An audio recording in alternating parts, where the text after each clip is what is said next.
What's up, y'all? So again, I'm driving. Now I'm looking for parking. But as I was driving, again, things come across my mind. I start pondering over many things. Now I should make a series called Chronicles of the Critical Thinkers, right?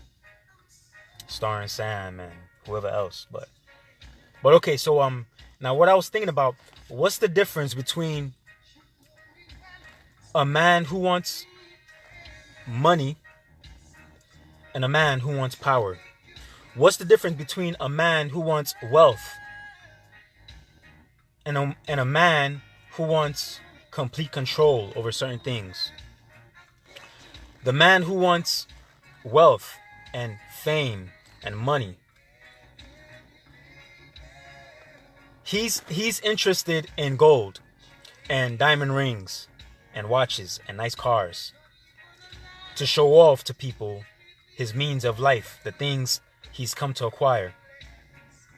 But a man who wants power is not interested in those things.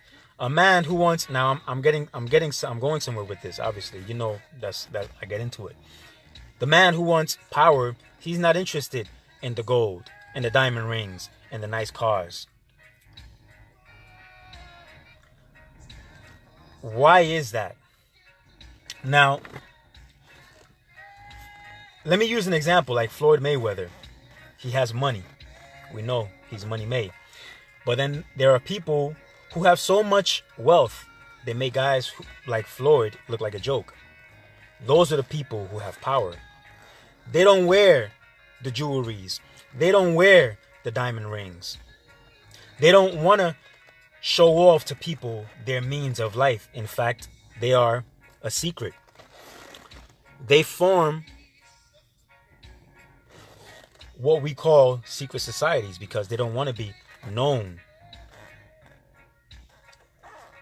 Which of these two people should you take seriously?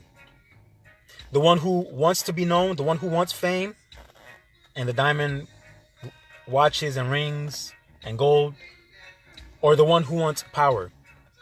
Now, let me give you a quick biblical example or analogy. Now, again, if you believe that the accounts in the Bible actually took place, you will recall that a third of the angels came down to the earth because they wanted the daughters of men. They saw that they were beautiful and fair. And so they materialized their bodies to be like men and eventually sleep with the women on the earth. Nowhere in the Bible does it give any indication that the devil partook in those events. Now, why is that? Why did the devil not care about indulging in the pleasures of womankind? Because the devil wants power. His focus is on something else. We can almost say that he wants, or we could almost say that the demons wanted wealth. They wanted women, okay? They wanted the gold, the jewelry, the diamond rings. You see the example I'm making? They wanted the women. But the devil never partook in that. The devil doesn't want the women. He doesn't want the gold, the diamond rings. That's why he didn't materialize himself to be a man to sleep with the women. His focus is on absolute power and control. He's the one that you should take seriously, not the demons.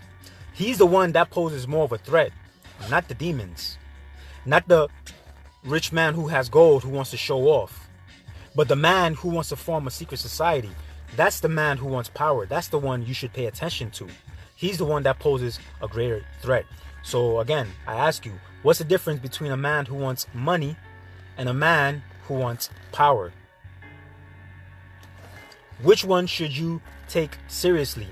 And the one who wants power, he's going to acquire so much wealth that it makes people, again, like Floyd, look like a joke.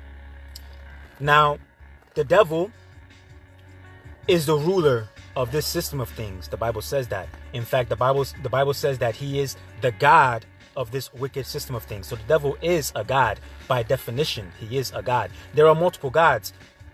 The Almighty even said, I myself say, in the book of Psalms, he says, I myself say, you are gods, sons of the Most High.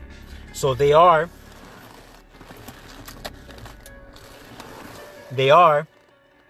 gods by definition. Getting distracted because I'm looking for parking. And anytime I suspect anybody's gonna pull out, I just, watch them. So the devil rules the world.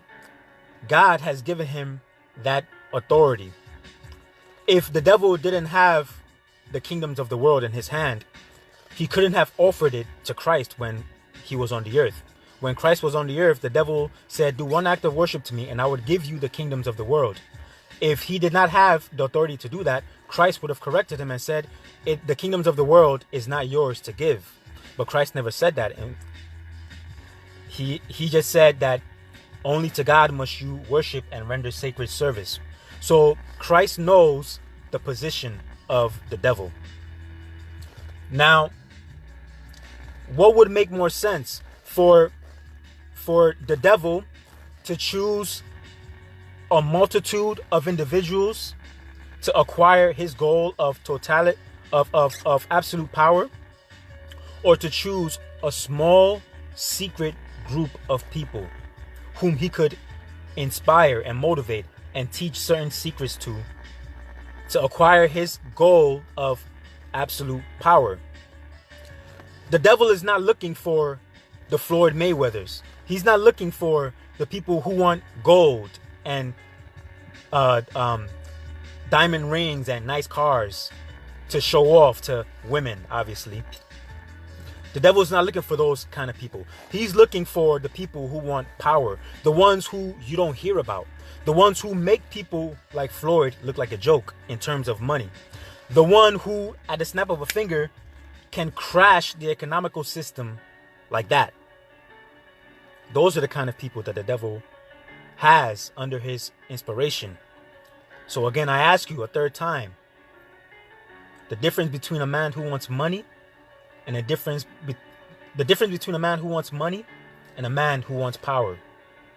The difference between the demons who wanted the women and the devil who didn't even partake in that event. His complete mindset was on absolute power. So now, those are the kind of people you should take seriously. Now, these secret societies, you will never ever know their name.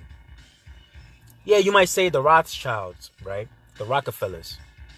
But you really don't know them. That might not even really be their names. I've listened to tapes and videos, and really I'm not going to get into it because that's not really the point of the video I'm trying to make. What I'm really trying to talk about is the difference between a man who wants money and a man who wants absolute power, and why the devil is as dangerous as he really is. Why you shouldn't ignore the events that take place, in the world. Now, will the devil succeed in what he's trying to do? The Bible says in the book of Isaiah that the devil will succeed. In fact, I think it's a third of the population of the world will die. It's going to happen. And the ironic thing about it is that God is the one who is going to make sure that it happens for a certain purpose. But again, I'm not going to go into that. But those are the kind of people you should pay attention to. They control the food that you buy in the market so that you only get one type of bananas without the seed inside. They're the ones who say that when you buy a real superfood like cocoa beans, it should say on the label that if you consume too much of it, it could cause birth defects. But of course, it won't cause any birth defects. But they want to scare you so that you don't buy food that would actually benefit you. They control everything. So those are the ones you should fear. So again, I ask you, the difference between a man who wants money, the Floyd Mayweathers, or the man who wants power, who you will never ever hear about. But if you look into it, you just might find something, like I have. All right, all right. That's just what I wanted to share because I'm out here looking for parking, you know, nothing else to do. But I just want to talk about something, you know. So all right, y'all. Later.